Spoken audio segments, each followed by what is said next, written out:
Sveiki, mėly Overdrive žiūrovai ir klausytojai. Grįžtame su Justu dviese. Taip, bet Dina niekur nedingo, Dinai šiandien išeiginė. Pavadinkim taip. Pavadinkim taip. Išeiginė nuo darbo, bet ne nuo vaikų. Taip, ten nieks neduoda išeiginė. Tas atvejs. Justai, Tai taip. daug visko, man atrodo, nutiko, ne? Taip, mes vėl tradiciškai padarėm pertrauką. Padarėm pertrauką, bet buvo reikalų, iš tikrųjų buvo ir renginių. Aš Taip. pats buvau Vokietijoje 10 dienų, tai irgi toks jaučiuosi truputėlį vis dar išsitaškęs. Jau susirinkau, bet vis dar, žinai, toks Okay. velkasi to padariniai, pavadinkime taip. Taip. Jo, aš irgi vairavau čia įdomų automobilį, turėjau įdomią patirtį iš jo įlipęs atgal į savo, žodžiu, yra ką pakalbėti turbūt. Tai mes gal šitai pačiai pradžiai taip ir padarom. Papasakokim, kaip mums, kas buvo naujo, kas buvo įdomaus, ką mes įdomaus patyrėm, žinoma, tai turi sieti su automobiliais. Su automobiliais. Jo, ne apie Lidl akcijas šį Okay. kartą. Gerai, pardaviau Mocą savo. O Tai čia ne su automobiliais, bet pardaviau Mocą, tai labai džiaugiuosi, labai fainas pirkėjas atvarė, netgi apžiūrėjom, sako, kas blogai, sakau, pabraižyt ten transportavimo metu patrynė šiek tiek dažus duslintuvo kurjeriai, kai man vežė. Ir toksai vyrukas fainas sako, tai gerai, tai perku. Sakau, tai gal išsiveskit pirmą tą motociklą, vis tiek kažkaip. Taip. Nu tai užvesk. Užvedžiau. Tai gerai, sako, tai ką man čia žiūrėti daugiau. Tai va taip ir taip. Taip turi vykti dalykai, man atrodo, žinai. Aš savo 2 KTM turėjau, vieną visai neseniai pardavau, kitą pardavau prieš metus. Aha. Atrodo, ar prieš žiemą, neatsimenu. Ir atvarė bičas iš Kauno vėlyvą rudenį. Nu, tai nei tu pravažiuosi, tamsu, Aha. atvarė su autobusiuku, nu viskas, jau committed, jau pirks, Jau. niekur. Tai atvarė, užsivedė, pagazavo, viskas, sako, reikia pirkti. Tai tokių mes pirkėjų galim palinkėti visiems, man atrodo. Taip. Ne? Aš manau, žinok, dar susisieja kaip pardavėjas normalus. Kai mato, kad tu čia nebandai perparduoti, apgauti kažką. Va. Kas kitas tam katinui uodegą. Na taip. Tikrai taip. Plus, kontekstas įdomus, motociklą apžiūrėjom taksi parko patalpose, automuziejus buvo laikomas. Žiemą sausai. Vertės žinai, priduoda. ta prasme, tai čia ne kažkur. Tai, žodžiu, tai džiaugiuosi ir sakiau, šiemet pailsėsiu nuo motociklo turėjimo. Tai tikrai pasivažinėsiu su vienu kitu kažkokiu nauju, bet va. Žinok, aš lygiai tą patį galvoju. Aš šiemet nepirksiu motociklą, pats ką tik, irgi prieš kokią 3 savaičių pardaviau. Ir galvoju, kad šiais metais aš iš vis susitvarkysiu savo tą autoparką. Nes va, Mocą pardaviau, dabar prieš kelis epizodus buvau prasitaręs, kad lygtais galvoju apie Ravo pardavimą. Parašė vienas žmogelis per Instagramą, sako, Overdrive girdėjau, kad pardavinės Ravą. Atvažiavo pas mane jisai, pravažiavom pro žvėryną su to Ravu, žinai. Ir norėčiau parduoti ir tą, žinai. Aha. Tai, bet dar neperka, dar sakau, pagalvok visą kitą. Šiaip jeigu kas norit, Ravas still. Aš pamenu, kai pirmą kartą tu mane, kai su tavim važiavam kažkur su to Ravu, važiuoti juo įspūdis buvo daug geresnis, nei tikėjus, kad bus. Jis toksai tvirtas, susuktas gerai automobilis, ko netrodo pažiūrėjus. Visas įdomumas Ravo yra toks, kad tai nėra rėminis visureigis. Nes rėminiai visureigiai, visi tie Suzuki ir visi, tie mažučiai, jie labai mielai atrodo, bet jie mieste yra šūdina mašina. Taip. Jie ten, žinai, kokie bekeliai į purvą, nežinau, nardinti tuos automobilius gal ir gerai, bet Ravas mieste jaučiasi kaip pilnavertis, normalus automobilis, su juo net nelabai jisai valina, ten turbūt apie 11 sekundžių iki 100 kažkas tokio, bet jis responsive, su juo eisme vis tiek neatsilieki. Jis ne per lėtas, ne? Jis ne per lėtas, ne. Tuo tarpu ten tie visi samurajai, 1.3 ir džimniai senieji, man atrodo, kad būtų reikalų ten su jais, žinai, iš Šeškinės kalno. Telšiuose važinėt. Jo. Arba nuvažiuot, pavyzdžiui, iš Vilniaus į Kauną. Nu, su Ravu irgi jau nėra ta kelionė, jau reikia ausinių su noise cancelingu, žinai. Triukšminga. Jo, triukšminga mašina vis tiek. Ir ten važiuojant 9, tai ta kelionė prailgsta. Taip. Bet įsivaizduoju, kad su ten kokiais Suzukiais tais 1315, nu ten dar blogiau bus. Nu, tada važiuoja tikrai ne A1 greitkeliu. Tai žodžiu, aš irgi lygiai taip pat bandau užsiparduoti autoparką, išsivalyti biški. Dabar beje įdėjau ir dar savo Merso skelbimą. Vėl pardavinėsiu, žinai, nusprendžiau, kad... Čia šeimininio. Šeimininio Merso, jo, aš jau tą senąjį pardavęs, tai liko šeimininį parduoti. Ir... Išsirinkai vietą kažką? Žinok, galvoju, kad parduosiu aš tą mašiną ir nusipirksiu tokią pačią. Tokią pačią, tik tais su truputį galbūt galingesniu varikliu. Visai kontempliuoju ir galvoju, kad visai fainas projektas būtų nusipirkti tipo E400. Tai yra tas ten 3 litrų dizelis ar kažkas tokio, va 6. Jis turi daug torko, tada ant tos E-klasės pasikabinti priekabą ir užsimesti mašiną kokią nors. Ir pavyzdžiui, vyksta varžybos kažkur ten Kuršėnuose ar dar kažkur, aš užsimetu mašiną ir aš važiuoju su šeimina praleisti laiko, supranti. Nes dabar, man važiuoti ar su Emeru, ar su Corolla, tas 2-3 valandas sėdėt ir ten kankintis atvažiuoju tam prieš startą jau pavargęs. Jau pavargęs esi žmogus, ne visai pavargęs, toks ir excited ir pavargęs, žinai. Nuovargio sąskaitai. Jo, bet mintis tokia, kad ar pasikabinti tą automobilį ant raliuko ir kažkur nusivežti, nes vienas pažįstamas, toks Vytenis Butkevičius, visai neseniai nusivežė savo Miatą į Nürburgringą. Lygiai taip pat ant raliuko užsimetė ir nusivežė. Žiūrėjau ir galvojau, o kodėl aš taip nedarau? Žinai, ir galvoju, tai pirmas dalykas, reikėtų truputį daugiau galios, nes mano E220 dizelis, žinai, užtenka ten tos galios, bet su traliuku jau būtų reikalų. Jis patemptų visą kitą, bet ar apsilenkt, ar tiesiog greičiau važiuoti. Ir nėra to, žinai, komforto, kada tu neturi pakankamai galios, nes galia yra komfortas. Taip. Žinok, kai Škoda atsirado, supratau, kad kasdien turint galios daugiau, tikrai nesinori jos mažiau, nes daug privalumų yra. Užtenka vien žinoti, kad tavo automobilis gali įsibėgėti greičiau ir tu iškart kelionėje esi toks labiau, nežinau, užtikrintas. Ar reikės aplenkti, ar reikės į kalniuką paspaust, tu žinai, kad nebus jokio streso, tu net nepasilenksi link vairo. Žinai, nes su Ravo aš kai važiuoju ir yra kalnas, tai žinai, ten per vieną pavarą žemyn ir toks net biški jau yra pasilenkim. Kaip žinai, su lonču kokio. Taip. Pokyčiai valomės čia, žinai, daiktus valomės protą, reiškia. Tada dar praeitą savaitgalį buvau nuvažiavęs, pasiėmiau laisvą penktadienį, pagalvojau, reikia biški atsipūsti ir nuo darbų, bet artėja 2 svarbus dalykai mano autoparkui. Tai yra Emerui ir Corollai reikės praeiti techninę apžiūrą. Ir tas mašinas reikia vis tiek kažkiek pasitvarkyti prieš tą apžiūrą. Žinai, Emerė ten kažkuris vienas posūkis grybauja, plus ratai truputį yra išsikišę už arkų. Pasiskolinau iš Gedimino Džizos arkų valcuoklį. Toks yra daiktas, kuris prisisuka prie stebulės. Jis nustatai įvaržą ir šildai su pramoniniu fenu kažkokiu statybiniu ir valcuoji tą arką. Ir Gediminas sako, apsišarvuok kantrybę. Ir aš jau atsivežu tą įrangą į kaimą, ten garažėlis, visa kita, žinai, oras toks pusę velnio, bet dirbti gerai, žinai. Ir per žemą mašiną. Netelpa. Ta prasme, užsideda tas valcuoklis, bet tas ratukas, kuris turi važinėti per arką, jisai virš arkos. Jis kažkur ten giliai, ten virš posparnyje. Blin, galvoju, ką dabar reikės daryti, žinai. Tai nesakysiu kaip, bet prasivalcavau aš tas arkas. Gal tuo senuoju būdu? Ne su beisbolkė, ne su vamzdžiu, bet su pramoniniu fenu, su didelėm repliam, su papildomais visokiais įrankiais ir taip toliau. Atrodo, tikrai ne 10 iš 10, bet ir ne 4 iš 10. Toks, žinai. Tai man kadangi, acceptable, plus mano Emero sparnai visi truputėlį matė gyvenimo, tai man nebuvo taip, aš nelabai turėjau ką prarasti. Ne Corolla, Corollai būtų tikrai. Corollai net nerolinčiau. Corollai net nedaryčiau, jeigu reikėtų platesnių arkų, tai tiesiog turbūt siauresnius ratus užsidėtų. Tvarkingai apsipjaučiau ir užsidėčiau naujas metalinės arkas pas kažką, kas išmano, kaip tai daroma. Taip.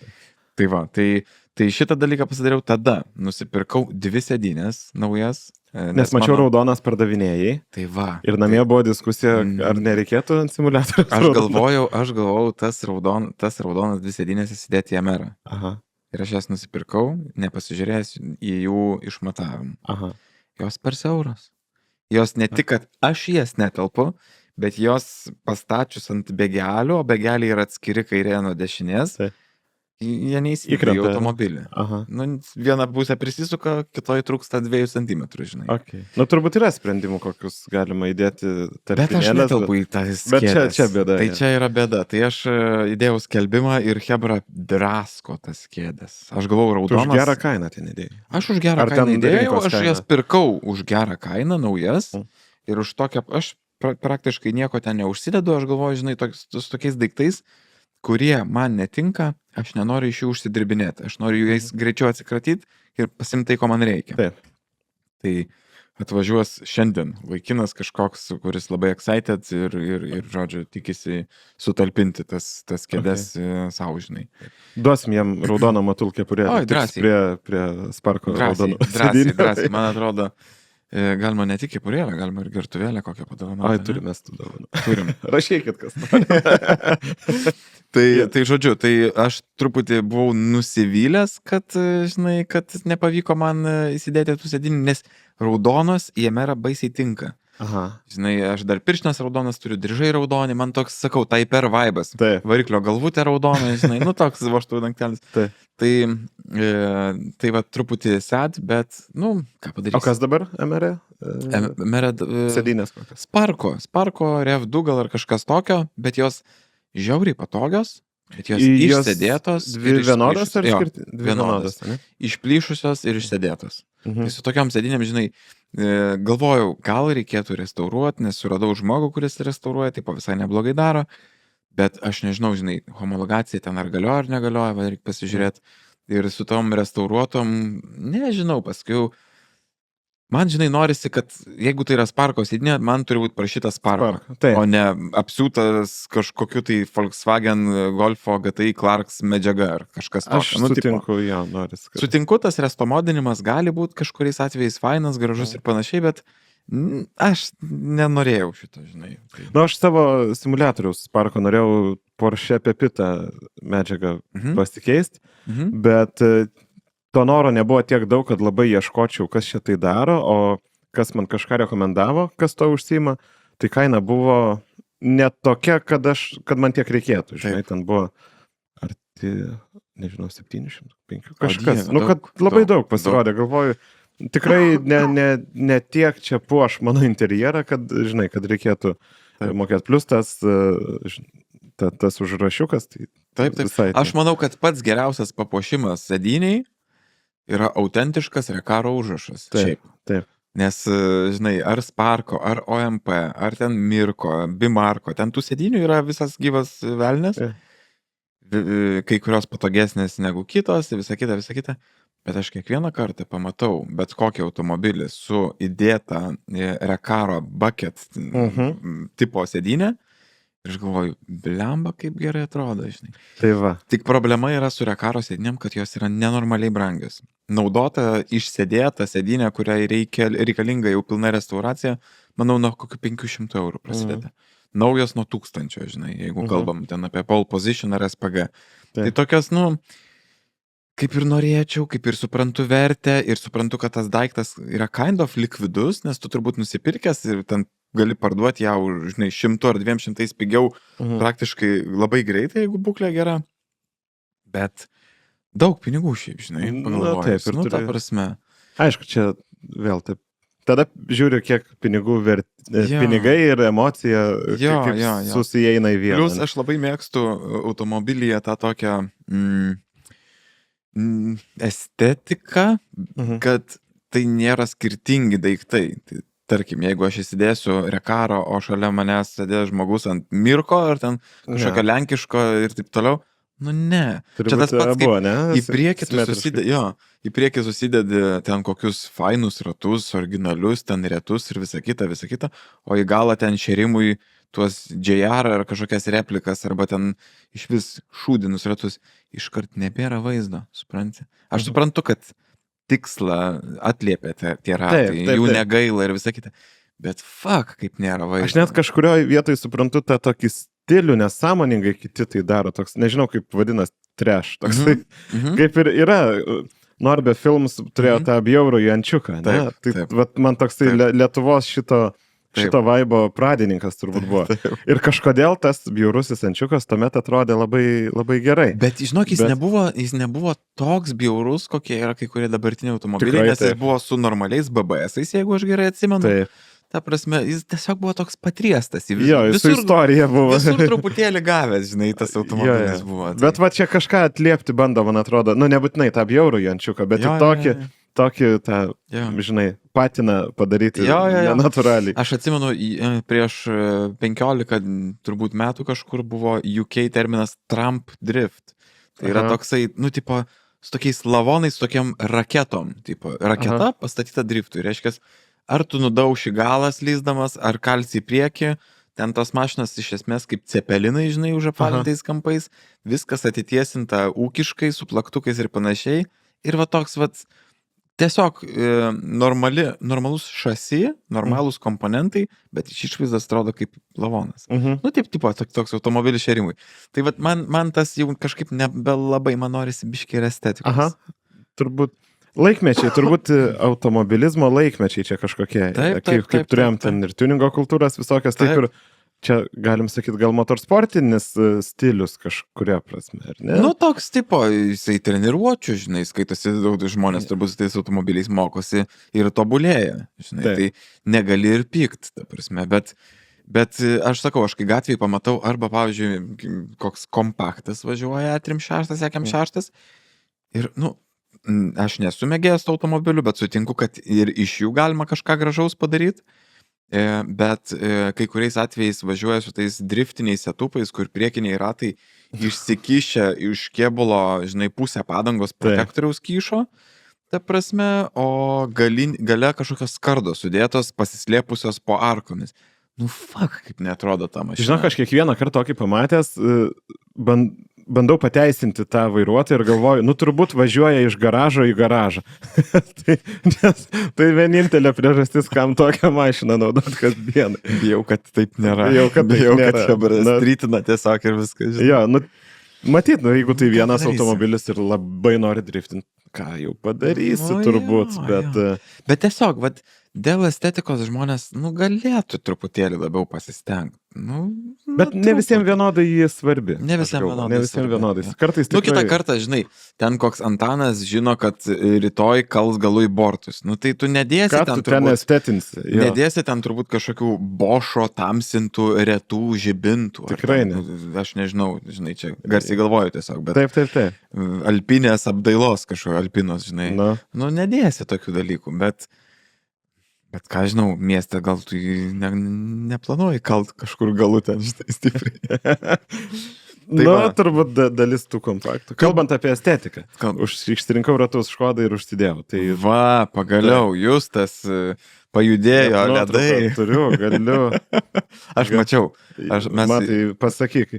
Va čia vėl buvo, kad rinkausi iš gausybės ir supratau, kad klasika visgi... Aš Justą bandžiau įtikinti ant Volkų TE37, bet jie, man atrodo, buvo 19-iniai ir pakankamai brangus. Nu, nes, žinai... Nesimenu, kokia kaina jų? 2000 buvo tik už ratus. Tai pakankamai brangus.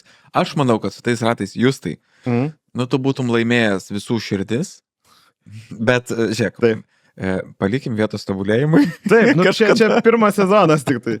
Aš galvoju, aš galiu atsiųsti nuotrauką, matai, tau. Pabandom tokį dalyką ir aš galėsiu pašėrinti. Paįvertinsit. Tu man per Messengerį turbūt. Ir drop code required. Oho. Atsiprašom, techniniai nesklandumai. Techniniai nesklandumai. O tu turi kodą? Taip, 388830. Dabar žinosit mano ir dropo kodą. Gersi kavą kofeinę ir kris nuotraukos. Taip, Tai va, tai jo, rinkausi ir ačiū visiems labai už pasiūlymus, tikrai jų buvo daug ir tikrai visus išsigūglinau, išsižiūrėjau ir turėjau short listą, bet galų gale Turime vizualą. Klasika nugalėjo kažkaip. Tai. Turime vizualą. Justas išsirinko Oz Racing ir čia yra Super turizmo. Super turizmo. Jo. Ir dabar Justas atvažiavo į podcastą. Aš pamačiau, kad ratukai yra nebe tie, kurie buvo žiemą, kurių nesimatė, nes jie buvo juodi. Jų nebuvo. Jo, jų nebuvo. Jų nebuvo. Ir aš galvoju, ir Justas garsiai sako, vat galvoju 19 ar 18. Ir aš manau, kad čia yra 18. Čia 18. Tai. Aš manau, kad su 19 vaizdas būtų galbūt per pusę balo geresnis, Taip. bet mašina nebūtų pusę balo geresnė. Mašina būtų 1 balu prastesnė. Nu, Taip, tipo. aš tą dydį tikrai labai racionaliai rinkaus, nes daug kas sakė, rinkis 19, bet tie žmonės, kuris labai pasitikiu irgi šitoj temai, sakė, rinkis 18. ir man širdis sakė 18, nes, pirmą, tai turėjau padangas jau su automobiliu atkeliavo, antra, tai pigiau, kai reikės pirkti padangas pigesnės, ir trečia, dėl to Važiavimo kokybės. Turbūt ir lengvesnė 18. Lengvesnė, žinai, Kažkiek kalbant nedaug, apie ratlankių dydį, tai reikia visada įvertinti ne tik ratlankio svorį, bet ir padangas. Tai man visada įdomu buvo, kai ratlankis didėjo, padanga mažėja. Tai bendras svoris... Manau, kad auga dėl to, kad vis tiek padanga, manau, kad turėtų būti... Žinai, priklauso. Nuo rato priklauso nuo padangos. Bet vien dėl to, kad padanga svoris yra toliau nuo ašies centro, tai jau yra blogai. Teisingai. Nes kuo didesnis svoris, tai paskiau apsetina ir trikdo važiuoklės darbą. Tai ir amortikai netaip gerai dirba. Nes man, pavyzdžiui, aš nemeluoju, man ant Merso šeimininio po vasarinių 19-inių, užsidėjus žieminius 17-inius, mašina pagerėjo bent dvigubai. Važiavimo kokybė. Komfortas, žinai. Tai vat ir pasirinkus dabar 19-inius, padangos profilis sumažėtų. Gatvės Lietuvoje yra, aš manau, klaikios šiaip. Taip. Kadangi važiavau su Omeru į kaimą savo, tai galiu patvirtinti, kad tragiškos gatvės yra. Keliai yra užmiestyje klaikus. Taip. Autostradoje pirma juosta yra iš vis nepravažiuojama. Čia kalbėjo apie A2 turbūt. Nors yra vienas. Yra vienas, žinok, tas pats. Nes vakar važiavau į Panevėžį, pirma juosta. Tušės kelias buvo, tai pabandžiau pagal taisyklės pirmoji važiuoti. Absurdas. Tai jeigu tau absurdas buvo su 18-iniais, ne? Ir komfort režimu. Tai įsivaizduok dabar Emerą, kuris su kažkokiais semislikais, kuriame daug plastiko, kieti semislikai, kietas profilis. Ir dar ten pakaba kieta, žinai, ir su poliuretaniniais blokais. Tai tu tiesiog joji autostradai, vyksta jojimo čempionatas. Tai vat aš pagalvojau, kad keliai Lietuvoje yra klaikus, keliai Vilniuje yra siaubingi. Žinai, kitas pavyzdys, man reikia iš namų iki darbo nuvažiuoti iš roughly nuo Panoramos iki Paupio Vilniuje. Per pusę Vilniaus galima taip sakyti pravažiuoti. Ir aš žinau, kad yra gal kokie 3-4 maršrutai, iš kurių tik vienas maršrutas yra toks, kuriame yra geras kelias, bet pats ilgiausias. Tai kai aš važiuoju su Emeru arba su Corolla, aš visą laiką ir važiuoju. Ir pastoviu kamščiuose. Čia turbūt Konstitucijos prospektas. Konstitucijos prospektas, Olandų kalnas, nusileidi per visą. Labai per aplinkui, bet... Siaubas koks. Ta prasme, aš tiesiog jaučiu, važiuoju į darbą, jaučiu kaip deginu laiką, švaistau laiką, žinai. Bet, man gaila mašinas. Taip, čia pats pasirinkai, jo, čia kaip ir racionalus, neracionalus sprendimas. Visiškai. Su Ravu yra geriausia, aišku, važiuoti. Važiuoji, žinau, galėčiau realiai nusistatyti kompasą ir varyčiau pagal rodiklį. Nes, žinau, net shortcutus kelis, kad tam, kad patekčiau į Paupį, reikia arba įvažiuoti iš Manufaktūrų gatvės pusės, iš Belmonto pusės, arba iš kitos iš centro pusės. Tai yra trečias būdas. Iš viršaus, per Subačiaus kalną, ten toks offroadas yra. Eik, tu su Ravu, žinok, net nemažinu greičių. Labai fainas offroadukas. Fainas, aš ten bling. Škoda įveikia. Beje, apie tuos ratus mes kalbėjom, kai prašiau patarimo. Tai sakiau, kad kieno pasiūlymą išsirinksiu, dovanų motulio duosim.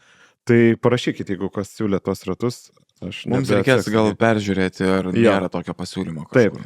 Taip, tai mielai. Pasidarysim namų darbus, jeigu nerasim, žiūrėkit, jeigu nerasim, tai jūs tas savo pasims Motulio dovanas. Taip. Ką, einam... dar... Kelionės. Buvo pakeliauta, sąžiningai. Tu keliavai, manęs dar laukia poryt. Bet tu buvai Lenkijoje ar kur? Aš buvau Lenkijoje, bet tai Hairoks. Sakai, baudą gavai. Baudą gavau, jo. Buvau Lenkijoje, su draugais buvom Varšuvoje prieš 3 savaitės geras. Ir žodžiu, vakar mama paskambino ir sako, čia kalbėjau su draugė, ten ji Lenkijoje kartais būna, nežinau kaip, bet su mama kalbėjom, sako, būsi Lenkijoje, žiūrėk, neviršiai greičio, ten rodyk posūkius, nes sakė, labai sugriežtino kažkaip jie sistemą ir stebėsena, neva, tai tų pažeidimų. Labai vokiški Lenkai. Taip, pasidarė. Taip. Ir sakau, jo, reikės atsargiau. Ir šiandien ryte gaunu savo baudą 300 zlotų už tai, kad nesusimokėjau už parkingą. Čia kas yra apie 70 kažkas eurų. Tai bauda atėjo išrašyta 9 valandos 1 minutė ryte. Tai, kažkaip pražioplinau, matyt, kad ten buvo mokama prie ten, kur gyvenom. Ir tai 1 minutė po to, kai atsirado reiškia apmokamas laikotarpis. Tai labai principingas Lenkas, žinok, to pasitaiko. Arba automatika. Aš galvoju, kad čia automatika, nors šiaip ten buvo daugiabučio kiemas, galima sakyti, toksai. Jis šalia centro, tai matyt yra kažkokios stebėjimo sistemos. Aš nežinau, reiks dar pasiaiškinti. Uniparkas, žinau, kad turi. Ir pavyzdžiui, kokia čia Žemaitės gatvė, visai netoli. Ar Smolin. Ten tas galas, kur Lidlas yra. Tai tenais aš varydavau kažkada į sporto klubą. Ir jeigu palikdavau ir nesumokėdavau, užtekdavo minutę pradėls. Viskas ateina. Tai Pilaitai prie pupos taip pat yra kameros ir jokių vartų nieko. Jeigu aš auninčiau kažkokią aikštelę, tai vienintelis būdas iš to normaliai uždirbti yra teisingai monetizuoti. Taip. O nekontroliuodamas parkingo, tu nemonetizuosi normaliai, žinai. Kontrolė turi būti. Jo, tai nustebino ta bauda dėl to, kad, tikrai automatiškai viskas, ta prasme. Šiaip būtų 200 zlotų, jeigu per 7 dienas, reiškia apmokėjimas, bet man ją atsiuntė, nes nesu savo automobiliu buvau, tai atsiuntė jau po. Tai, tai ką darysi? Tai kaltas. Jūs tai, galiu releitinti Vokietijoje. Pirmą komandiruotas dieną atvykstam, žinai, užsukom į vaistinę, man skaudėjo gerklę, nusipirkti vaistų. Įsukam į parduotuvės aikštelę, ten yra supermarketas ir kažkokia vaistinė, kažkokiam Vokietijos kaimelėje prie Frankfurto. Mažas miestelis. Ir nepamatėm ženklų, kad parkingas yra 2 valandas nemokamas. 2 valandas nemokamas. Bet tai reiškia, kad tu turi užstatyti laikroduką ir palikti jį ant prietaisų skydo. Ir aš išeinu iš vaistinės ir žiūriu, vokietis jau su planšete fotkina, ir jau tą baudą už valytuvą jau kabina. Ir aš prie jau sakau, sakau, ar galite anuliuoti, sakau, aš į vaistinę nubėgau 10 minučių. Bičas visų pirma, nemokėjo jokios kitos kalbos. Jis nebuvo vokietis, jis buvo turkas. Ta prasme, jis vokiškai kalbėjo, bet jis, ne vokietis. Ir tai jau užsienio kalba. Ir supranti, ir aš jam sakau, blemba, mes užsukom 10 minučių, 5. Sakau, nusipirkom iš vaistinės, sakau, ir dabar išvažiuosim. Ir mes su juo, aš vokiečių kalbą esu mokinęsis 5 metus, moku pasakyti savo vardą ir kiek man metų. Tai aš sugebėjau išsiaiškinti, kad aš galiu nufotkinti savo iš vaistinės tą čekiuką, kvituką ir nusiųsti mailų, kurį jis man nurodė, žinai. Aha. Ir aš nusiunčiau, ChatGPT aprašiau situaciją, ChatGPT man aprašė viską, išvertė į vokiečių kalbą, aš nusiunčiau, gavau automatinį responsą, kad šiuo metu gauname daugiau užklausų. Ir praėjo, nemeluoju, 15 dienų ir negavau jokios baudos iš Siksto, bet gavau atsakymą iš tos parkingo bendrovės įmonės, kad jūsų bauda anuliuota. Geras. Užskaitom kaip nesusipratimą. Geras. Nes mes jam ten zyzėm, kad mes čia nežinom, kad čia laikrodų. O kokia bauda būtų buvus? Bauda būtų buvus 30 eurų, bet kadangi tai yra nuomos automobilis, Už administravimą. Tai už administravimą dar būtų kalę kokį, nežinau, 5 eurų kaip minimum. Nu ir tai susiakumuliuotų ten kažkiek, Taip, žinai, taip. tų pinigų, bet, nu, čia netame turbūt esmė, kad ten labai nusiskausmintume. Taip. Čia tas abydnas toks momentas, kur tu, žinai, pasistatai automobilį, nu, jo, 2 valandas nemokamai, mes ten 10 minučių pastovėm, bet mes nežinom, kad laikroduką būtume užkišti. Ir čia Italija visur. Reikia paminėti, kad ir Lietuvoje tas pats galioja. Taip, Būna. Tai pavyzdžiui, kai mes buvom trise susitikę kavos, aptarti reikalų, tai irgi pastačiau automobilį, kur buvo parašyta 2 valandas. Tai radau lapuką, tušinuką, užrašiau, kada pasistačiau automobilį ir padėjau ant prietaisų skydelio. Tai turėkit omeny, kad... Bet klausyk, ar mokamose vietose irgi tas pats? Nes, žiūrėk, Nežinau. kam tada reikalingas laikrodukas, jeigu aš atvažiavau, pastačiau automobilį, įjungiau parkingą ir laikas fiksuojasi. Turbūt per appsą įjungi. Tai aš Žinai, kaip buvo, tenai buvo 1 ar 2 vietos su tuo laikroduku. Ir aš nepamačiau, ar mano automobilis jau toj zonai, tai aš tiesiog dėl viso ko palikau šitą ir įjungiau. Aš turiu, žinok, vieną tokį pastebėjimą, mano žmona man pasakojo, labai įdomus dalykas, atvežė dukrą į darželį ir yra, žinai, ten ta kiss and ride vieta. Parkingo 3 vietos, kur tu neva gali pastatyti automobilį 15 minučių nemokamai, nors tai yra mokama zona. Nu, ta prasme, bendrai ten žalia ar geltona zona. Ir jinai išlaukė, kada ateis kažkoks parkingo ten tas maršalas. Ir paklausė, sako, kaip čia, sako, ar čia mokama, bet tik 15 minučių, ar čia nemokamai galima stovėti 15 minučių, kaip čia veikia. Ir jai paaiškino, kad tu, jeigu užstatai laikroduką, tai 15 minučių toje geltonoje ar žalioje zonoje gali stovėti nemokamai. Tai aš nežinau, ar čia legit yra paaiškinimas, čia turbūt Aš esu kažkur skaitęs, aiškinęsis, kad taip. Kad tas, kur yra nustatytas laikas, tai turi būti padėtas laikrodukas ir tą laiką, žodžiu, gali ten naudotis privilegiją nemokamus. Nu va, tai jeigu kas žinot, žodžiu, jeigu kas tokiai situacijai esat buvęs ir sprendė šitą rebusą, tai pakomentuokit. Jo, įdomu sužinoti. Real life. Ir dar, nežinau, tą pati kelionę į Vokietiją, tai buvau užsukęs į 2 svarbus dalykai buvo įvykę. Tai vienas buvo Ultrace Düsseldorf. Tai tas renginys įspūdingas, automobiliai kosminiai. Nežinau, aš supratau, kad į tokius renginius, kai aš ateinu, aš per greit pavargstu. Aš ateinu ir aš matau, čia yra Porsche 917, ten yra kažkokie ten lemaniniai dar kažkokie bolidai, žinai, Koenigsegai kažkokie, apie kuriuos aš net nieko negirdėjęs ir nežinau, Mersai C grupės lenktynių prototipai kažkokie ar kažkas ten su difuzoriais mano ūgio, žinai. Nu, aš tiesiog ten tiek visko daug, tai viskas įdomu, kad aš tiesiog pavargau. Perdegi iš karto. Aš atėjau, aš pamačiau, wow, kosmosas. Beje, sutikau ir įdomių žmonių keletą, žinai. Tai sutikau Lenkus iš Night Ride youtuberius. Žinai, gal Night Ride hebridai. Jo, mes kai važiuojam visada rugsėjį drifto žiūrėti į Varšuvą, tai ten jų būna standas. Jo, fainuoliai, labai smagiai pabendravom su jais. Tada sutikau tokį, tikriausiai visi žinos, Larry Chen. Taip, fotografas, žinai, fotožmogus. Oi, sakau, labai mėgstu tavo kontentą, sakau, davai išaunam, žinai, selfiuką.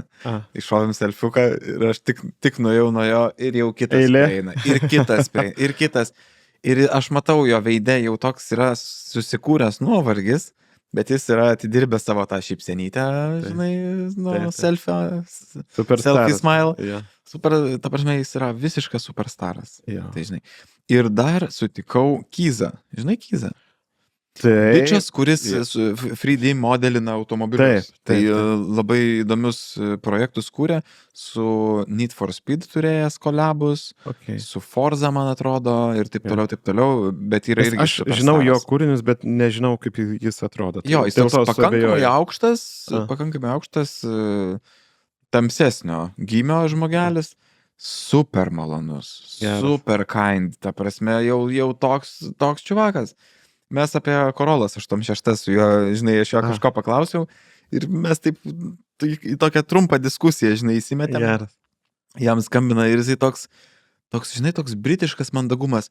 Oi, sako, atsiprašau, aš turiu pakelt, ar tu čia būsi rytoj? Mes galime pratęsti, žinai, rytoj. Kaip fainai. Nu, toks, žinai, labai fainai. Aš suprantu, kad visi nori jį pakalbinti ir Taip. jis tikrai irgi jaučia tą nuovargį, bet tas britiškas, va toks kaininės vis tik yra, žinai, pas kai kuriuos Labai žmones. faina suprasti, kad žinomi, populiarų žmonės išlieka tokie Down to šilti. earth, ta prasme. Plius, aišku, jie savo aplinkoje. Jo. Jie ir žinomi tarp petrolheadų. Tada buvo, dabar pamiršau vardą pavardę, aktorius iš Fast and Furious, kur tas... Vienas Dieselis? Ne. ir ne tas, kuris numirė. Ne šitas. Jo nebuvo. Kuris su Tokio drifte ilgais plaukais toks. Aš nežinosiu vardo tikrai, bet veidą matau. Jo. Tai jisai buvo tenais atvykęs ir fotkinosi su visais interesantais, žinai, pristatė ten savo tą drifter movie kažkoks yra, Nežinau. Filmas, trumpametražis turbūt. Ir, žodžiu, eilė iki nuotraukos su juo buvo, nemeluoju, gal kokia 1,5 valandos. Neįtikėtina, žinai. Geras. Tai aš nenorėjau nei jo valginti, nes mačiau, kad ten kosmosas. Ta prasme, žmogus, tu ateini kaip su lavonu, žinai, su vaškiniu, ką žinau, Hitleriu apsikabini figūrų muziejui. Nesąmonė. Ir ką ta nuotrauka? Ta istorija fainiau. Kiti mačiau nešėsi peleninės automobilių, holderius, kad parašas su korektoriu užmautų. Toks tipo. Šiaip galėsim kada padaryti, galvoju, temą ir Dina, kai bus. Ar yra žmonių, iš automobilių pasaulio, su kuriuo norėtum nuotraukos arba parašo jo ant kažkur tai? Nes aš toks labai ne tokių dalykų žmogus. Aš norėčiau, žinok, ir buvo viena galimybė, kai keliavom Italijoje į tą Rally Legend eventą. Čia praeitais metais. Tuo pat metu Italijoje vyko time attackas ir buvo atvaręs Japonas Keiichi Tsuchiya, tas Ale Drift Kingas. Kuris jau dabar jau senas yra, bet super fainas, super mielas, ta prasme. Tai mums buvo tiesiog 2,5 valandos kelio į vieną pusę ir tai buvo be galo nepatogu. Bet būčiau varęs vien dėl fotkės, dėl parašo, dėl kažko. Reikės šitą temą, pasiliekam. Tai tai Alt Race'as šiaip yra įspūdinga, tikrai labai įdomių bildų buvo. Tarp kitko, su Nerijum iš Shed Builds kalbėjau, sakė, kalbino vieną čiuvaką, kuris sukonstravo labai gražų 190 Mersą. Pasirodo, to čiuvo žmona lietuvė. Tokia, žinai, tokia mažo pasaulio pojūtis yra.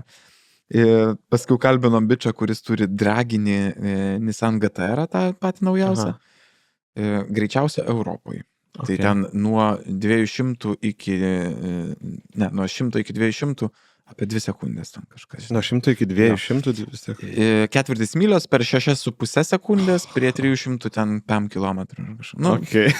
Sakau, man sakau, įdomu, kaip tai jaučiasi sėdint automobilyje. Tai jisai sako, launchas yra 4,8 G. Eik tu, čia kaip naikintuvų. Čia stipriau, gerokai stipriau. Naikintuvose, kada tu darai tuos manevrus, žinai, taip, tai tada ten pagreičio tikrai tokio nebūna. Pagreičio tai niekur nėra tokio, žinai. Eiktas.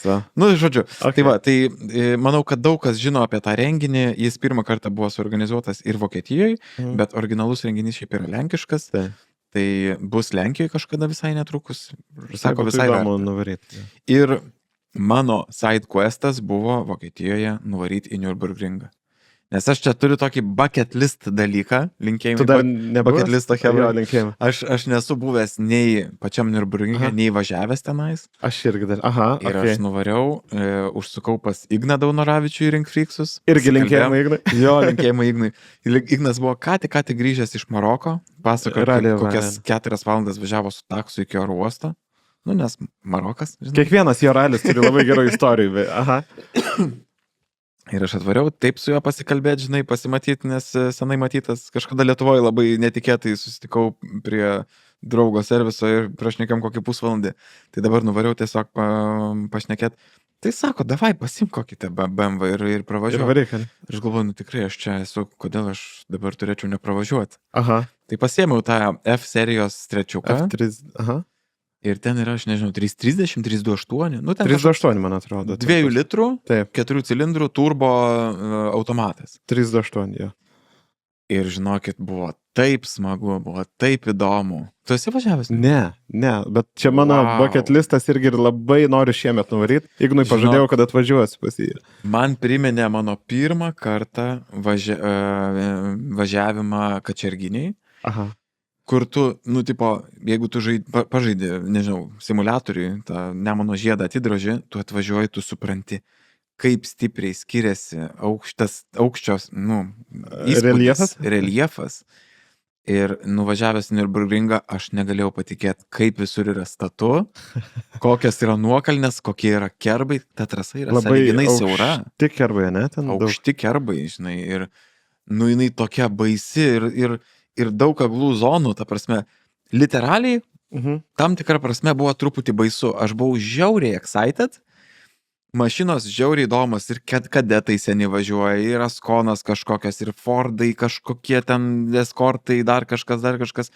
Visi tokie skoningai, vokiškai clean buildai, su gražiais ratais, su roll cage'u, sėdynė rekaro būtinai, žinai, ir kažkokia. Žiauriai patiko, žinok. Kiek ratų važiavau? Vieną? Du ratus apsukau. Turbūt pats tas, ne? Pataikiau, pirmam rate buvo 3 geltonos vėliavos, antram rate gal 2. Labai buvo smagu. Nieko aš ten neįvažiavau.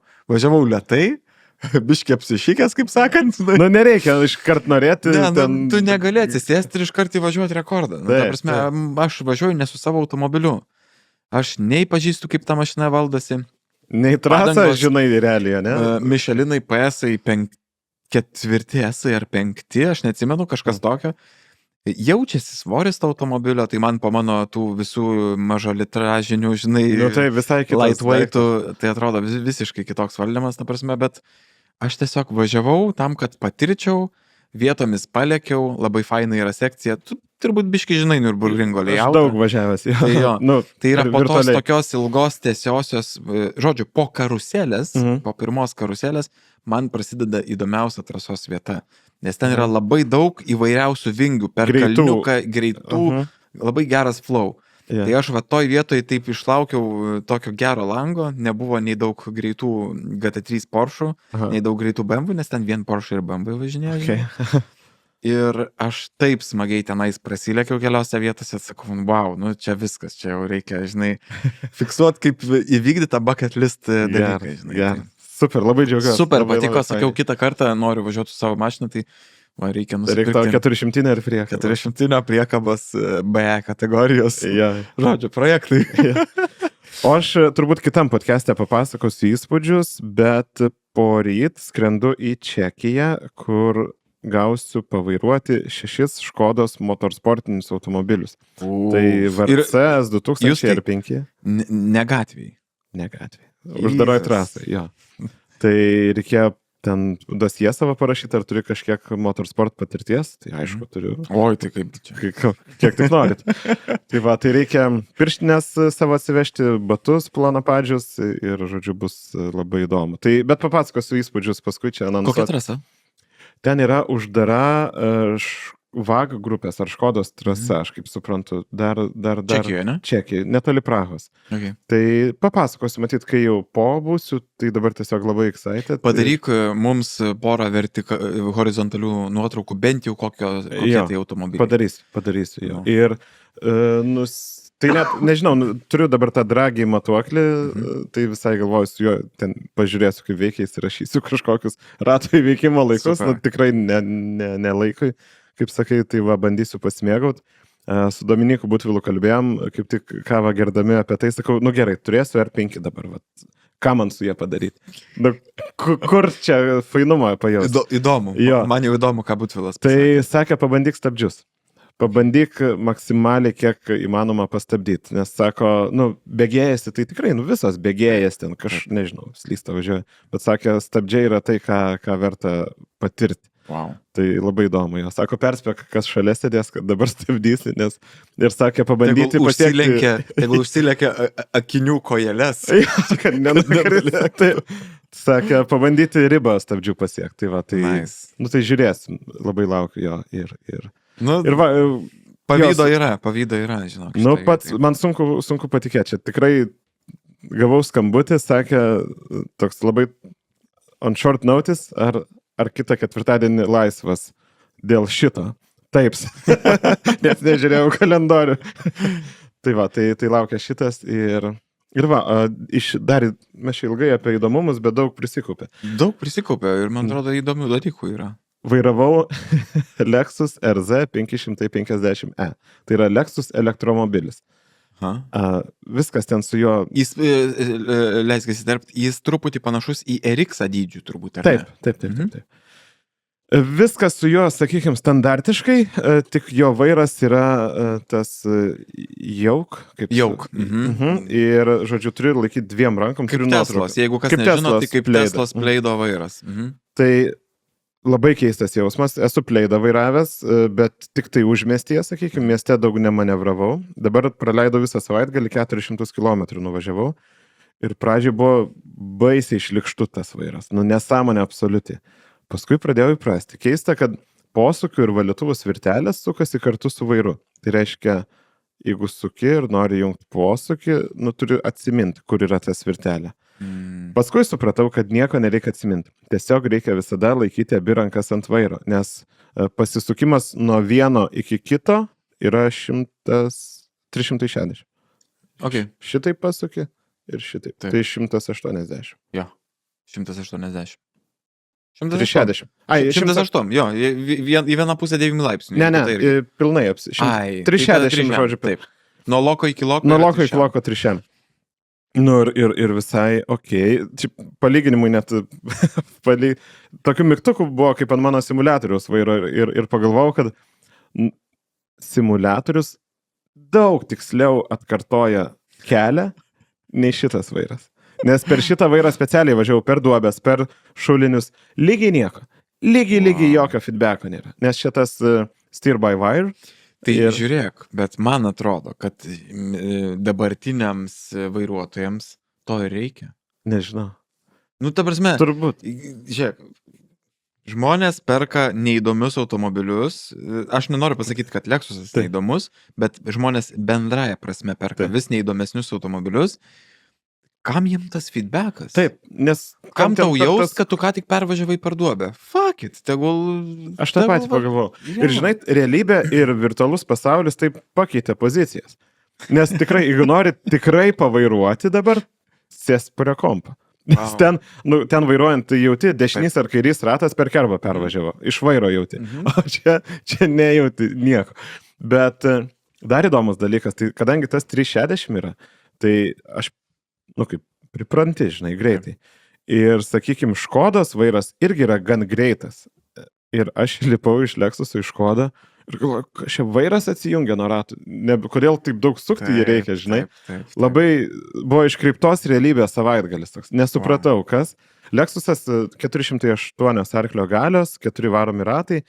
Varantieji ratai, tai išbandžiau su tuo dragiu nuo 0 iki 100, įdėjau į Instagramą. Visai įdomus, žinai, užsiėmimas. Bet va, tas vairas man buvo highlightas savaitgalio ir negalėjau suprasti, patinka ar ne, nes kažkurio metu visai faina atrodo. Kai parkuojas, manevruoji, labai keista, bet tikiuosi, kad tai netaps norma automobiliuose.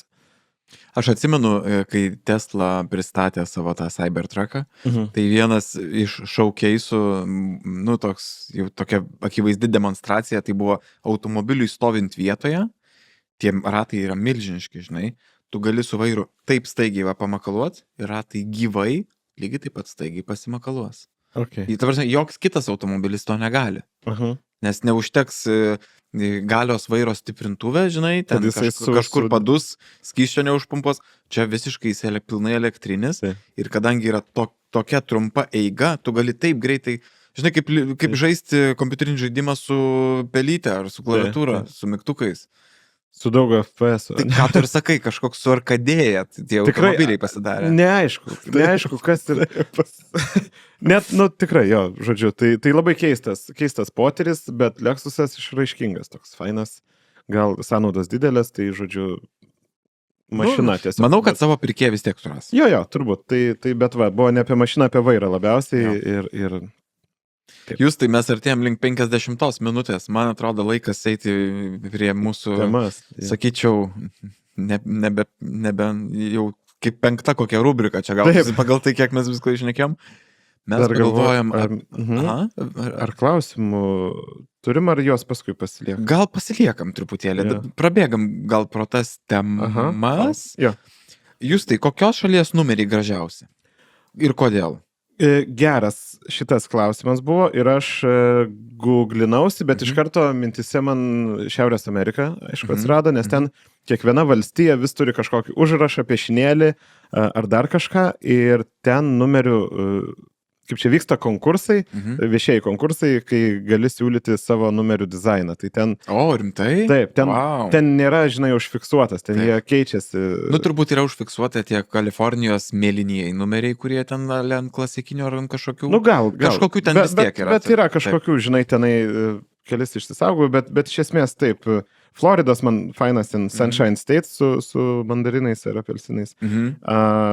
Ir tai va, pavyzdžiui, buvo Teksase numeriai palaikantis olimpinę rinktinę. Okay. Tai Wyomingo ten su kažko. Kalifornijos numeriai yra legendinis Kalifornija užrašas, ar ne? Bet gali būti, pavyzdžiui, buvo čia Spay and Neuter Saves Lives. Nežinau, nei Spay, nei Neuter ką reiškia, bet ten toks psichodelinis piešinukas su šuniu ir kate. Okay. Tai va, tai turbūt veikėjai kažkokie. Jo, bet kai tą temą irgi pasakėm, čia savo įsivardinam, tai Kanados šiaurinė valstija, kažkaip tai Northern kažkas, žodžiu, numerių lentelė yra šiaurinės meškos formos. O, geras. Tai va, tai tie labiausiai įsiminė, bet šiaip tai man Australijas kažkodėl patinka. Aha, įdomus. Jie maži paprasti. Maži paprasti. Jo, ir nu, nemažai ten tų yra. Aš žinok irgi, aš galvoju ir aš vis kai važiuoju kažkur, aš atkreipiu dėmesį į automobilių numerius. Man yra galbūt keli tokie įdomus, negaliu nepaminėti japoniškų. Man jie gražus tiesiog, nes jie super primityvus atrodo. Taip. Kas ten 4 skaitmenys. Atrodo, plus viršui kažkokias. Beje, japoniškų būna šviečiančių tamsoje. Čia irgi googlinant, taip.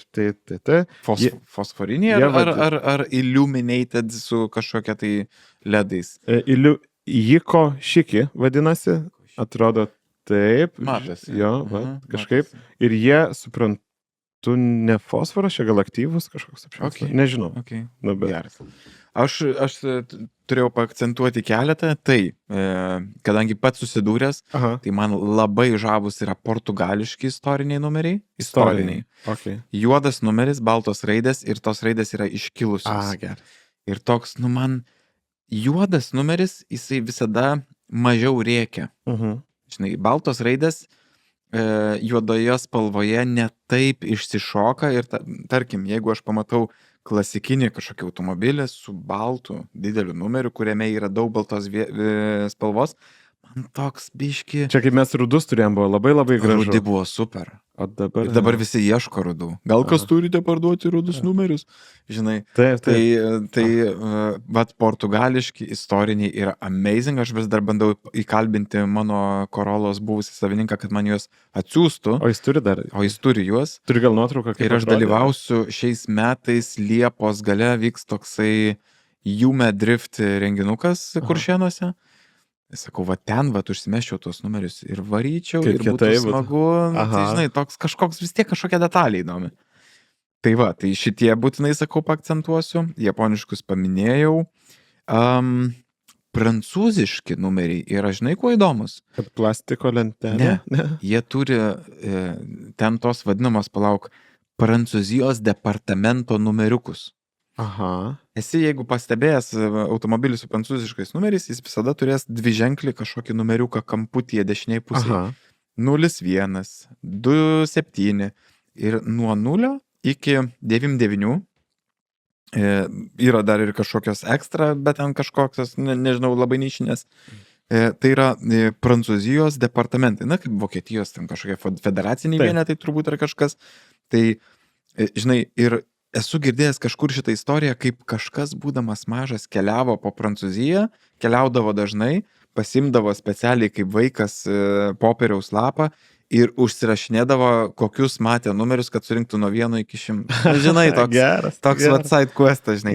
Ir dar tokie mini kaip ir herbukai tų departamentų.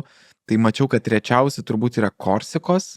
Ir tokie gražus, tokiu tamsi žmogaus galvo tokie. Nu, bet tokie vaidomus. Bet man turbūt vieni fainesnių vis tik yra šveicariški, nes jie yra simple, maži, ką tu akcentavai su australiškais, ir aš juos visą laiką pastebiu. Ten kokie Monako, San Marino, irgi cool. Norėjau aš Monako paminėti irgi, herbukas. Nu, išskirtiniai tokie, žinai, atrodo, tu esi kažkoks čia privilegijuotas su Monako numeriais važinėti, žinai. Bet vat, man šitie šveicariški, mažo formato, žiauriai gražiai tinka. Ir priekį ir ant... gale maži, ar tik priekį maži? Man atrodo, tik priekį. Tik priekį maži, gale. Bet vat būtent negadina vaizdo. Supranti, kaip tie portugališki tamsus negadina vaizdo, tai ir čia taip kažkaip atrodo visai... Man toks jausmas, tie maži yra tose vietose, mažose valstybėse, kur daug superautomobilių ir ten nenori ant Ferrario su didžiuliu numeriu kažkokio. Jo, ar ant Alfos kažkokios, kuri turi priekyje tą savo gražų ženklą, žinai, ir beveik visosgi Alfos iki šių dienų moderniųjų, išskyrus gal 104, turėjo šone numerio tvirtinimą. Kas pasirodo yra pain in the ass, kai reikia įvažiuoti į parkingą ir kamera nuskaitanti numerius yra iš kitos pusės. Pasirodo, čia labai užknisantis reikalas. Tai va šitas dalykas. Jo, tu galvoju, Azijos šalise, kai kur irgi yra ten įdomių tokių numerių radau, bet toj pasakysiu, su pandom, pavyzdžiui, Tailando numeriai, čia matyt limited edition kažkoks buvo, tai va taip atrodo. O čia ne su ChatGPT, atrodo kaip su ChatGPT būtų nupiešta, bet... Yra nemažai pavyzdžių, čia kažkoks tikrai ne kasdienis tas numeris. Tai faina, kad taip tie... Kai kurios šalis pažiūri labai atvirai. Taip. Ir tie numeriai tampa žinute kažkokią. Taip. Ja. Einam prie kitos temos, trumpai apžvelkime, ar gal šitą temą mes paliekam? Apie automobilio pasirinkimą. Paliekam.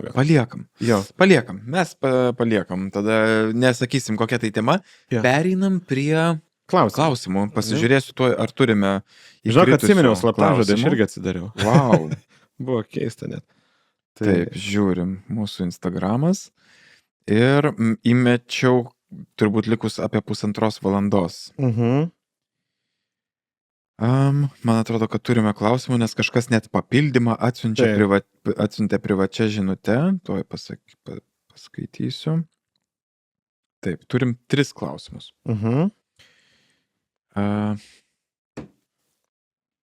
Pradedam nuo turbūt Andrius 092. Mūsų jau etatinis tas, kuris... Gerai, aš dar ir papildymą atsidarysiu. Bet čia žmogus prašo, draugo mama paprašė rasti automobilį kasdieną. Japonas mechanas iki 11 000 eurų, help me. Rašo. Tai man atrodo, kad žinai, čia... su tais rekomendaciniais automobiliais labai daug išsiplėst galima. Reikia, bet antra klausimo dalis, kurią prašė, tai, nes ten yra mechano reikia. Ir aš kaip parašė Japono mechano mamai, galvoju, bairis. Žinai, kas čia entuziastiška labai. Bet kita priežastis.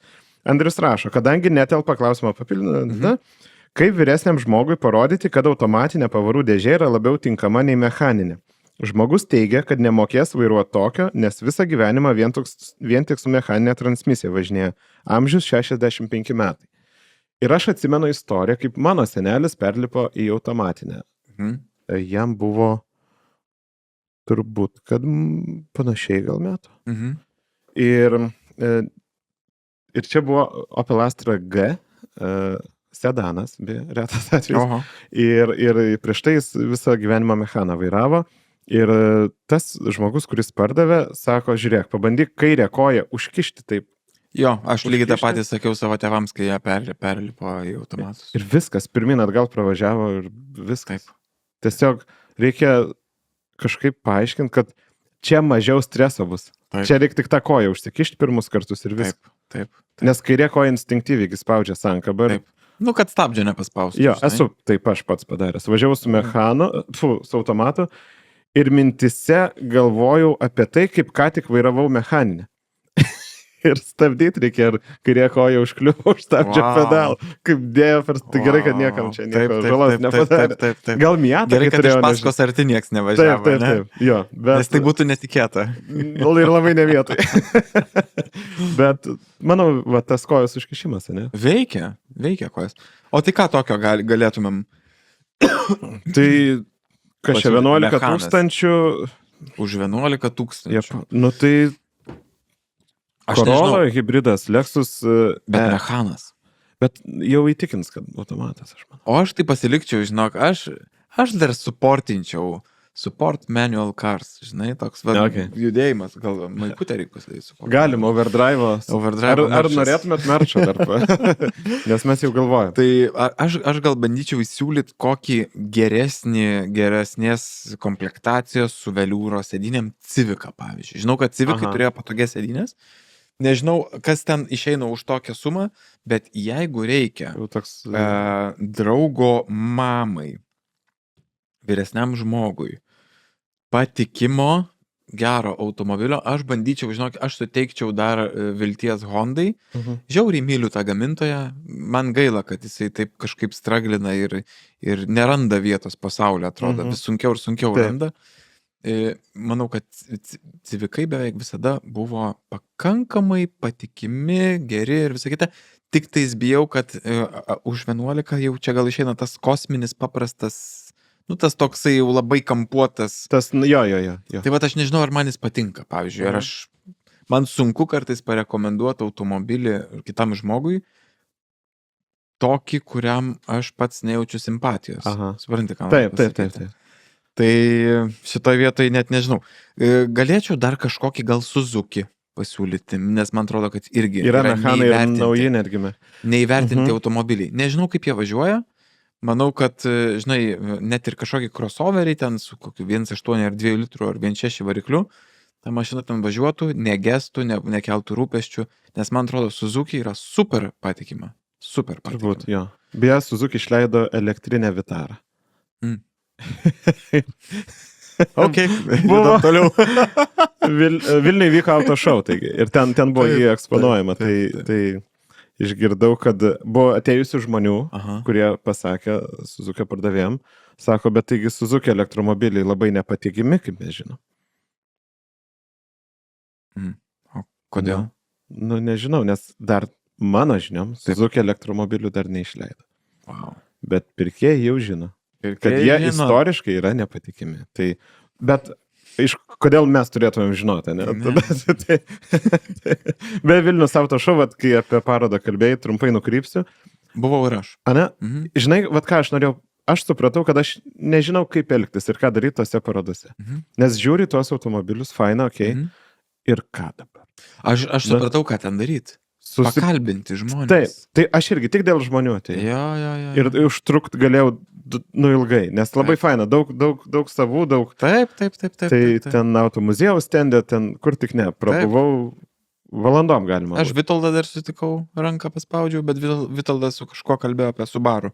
Tai nesikišau į pokalbį ir nuėjau. Tai va, ten visada čia Lietuvoje sutiksi kažką, tai dėl to. Manau, kad vien dėl to tos galimybės pasikalbėti su kitais tokiais pat kaip mes, tai jau yra nebloga mintis. Nes automobiliai yra labai gražus fonas, aš kažkaip, jo. Plus, žinai ką, aš jaučiu netgi tokią kaip ir prievolę, kaip tokį stimulą paremti tokius renginius. Aš nueisiu, sumokėsiu pinigų už tą bilietą, bet aš žinau, kad, jeigu daugiau žmonių eis, tai tokių renginių vyks dažniau. O to reikia šiaip, ne? Taip. Tai vat mano dar tokia mintis. Jo, okay. Einam prie kito klausimo. Ar dar sugrįž, kada mato Carspotting vlogai? O jau, matai. Gediminas 94 klausia.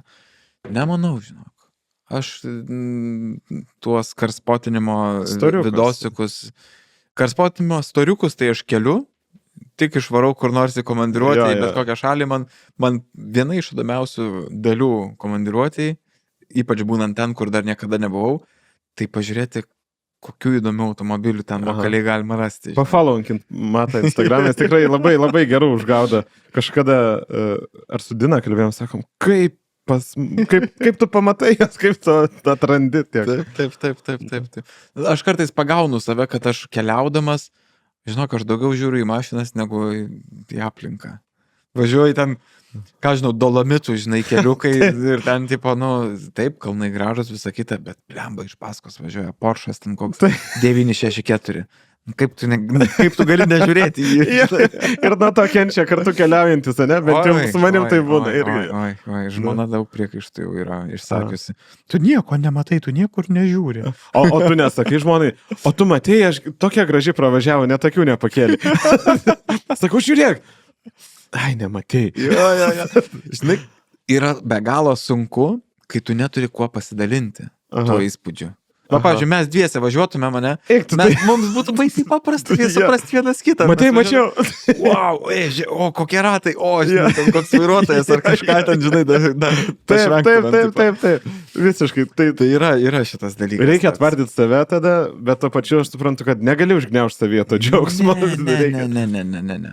Tai va, tai šitas dalykas. Tai karspotinimas. Vlogai, arba jeigu konkrečiai klausimą apie Drive Vertical tą kanalą, kurį mes kadaise buvom užkūrę, labai faina ir kokybiška, žinokit, nenusimato. Aš pats prie tiesiog paprastų vlogų sugrįšiu ir turiu minčių, kokiem 3-4 videosekam į priekį, tai nesulaukiu, kada bus pastovus geresnis oras. Nes dabar atrodo pasiplanuoju, čia jau įrangą pasikroviau, kad tai 4 laipsniai laukia, arba ten kažkas tokio. Tai va, sugrįšiu šilumą, grįšiu prie vlogų. Okay. Ir dar Lukas. Lukas. Nuomonė apie Infiniti gamintoją ir ar rinktumėtės kasdieniam vairavimui. Taip pat Saab.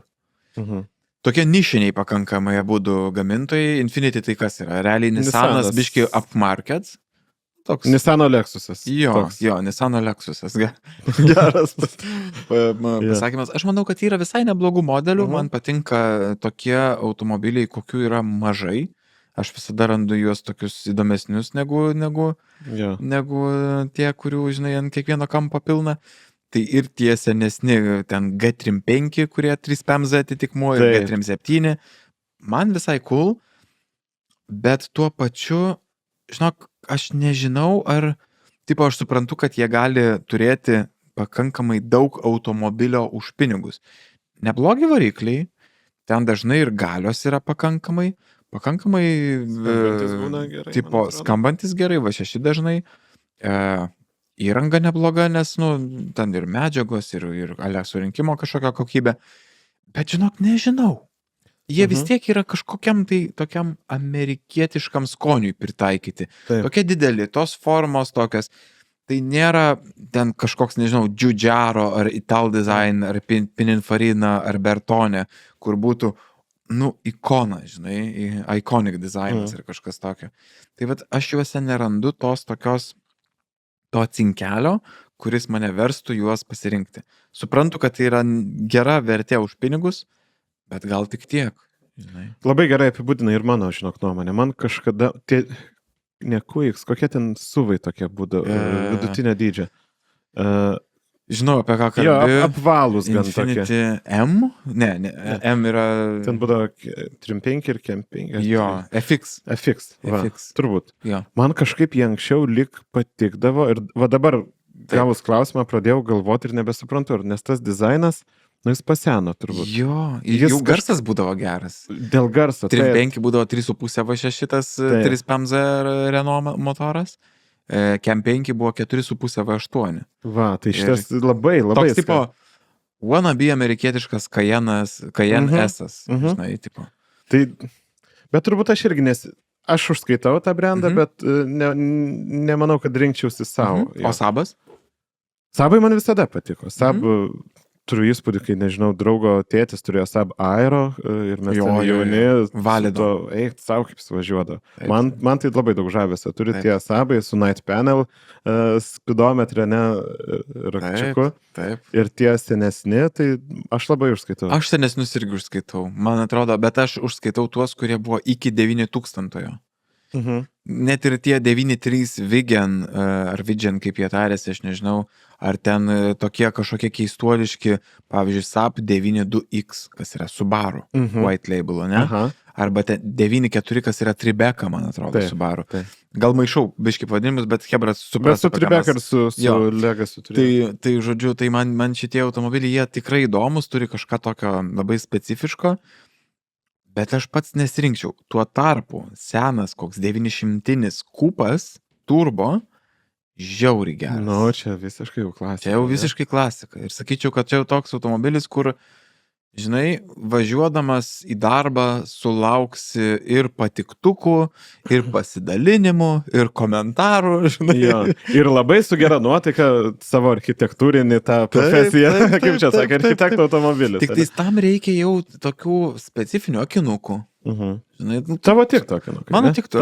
Man atrodo, Tu tiktum prie savo. Aš prie 900 kabiriko visai gerai, man atrodo, prisiderinčiau. Į 900 turi tos rudo atspalvio langus. Ne? Jo, gali būti. Man atrodo, labai, labai gerai atrodo. Ir jie pakankamai yra galingi, pakankamai tokie nebuki, man atrodo, kad visai gerai valina. Nu, švedai mėgo sudėti motorus ir į Volvo senus, žiūrėk, prikraudavo ten arklių. Taip. Tai man atrodo, kad Sabas yra pakankamai įdomus pasirinkimas, sakyčiau, parodantis, kad žmogus yra bent truputėlį autogurmanas. Aha, taip.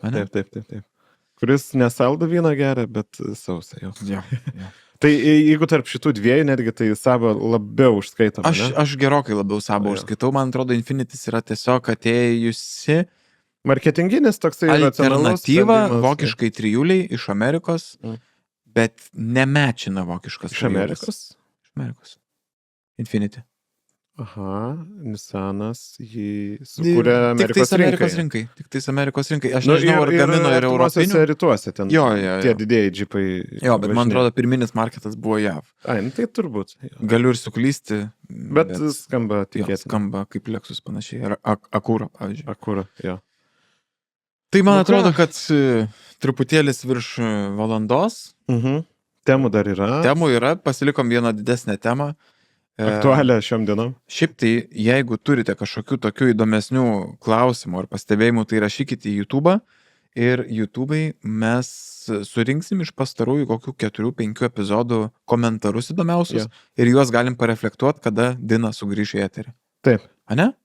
Taip, padarom. Tiek žinių. Fantastika. Ačiū, Hebridė, kad buvot kartu. Žiūrėk, jau išmokom. Kartu. Nu, čia. Iki.